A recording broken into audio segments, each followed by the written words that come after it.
bagara. Osasun mentala gaur egungo pandemia da.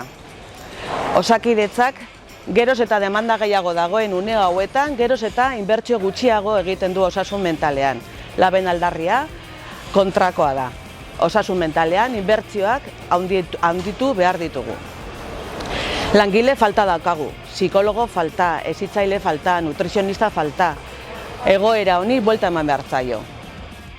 Osakidetzak ez du behar ditugun psikologoak esartzen eta munduko osasun erakundeak 1.000-tik 20 egon behar badut esaten badu ere, Osakidetzak soilik 6 ditu.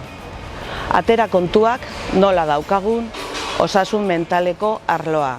Labek erdigunean jarriko duen gaia da, gure aldarrietako bat izango da, eta horren aurrean eraldatu arte borrokan jarraituko dugu.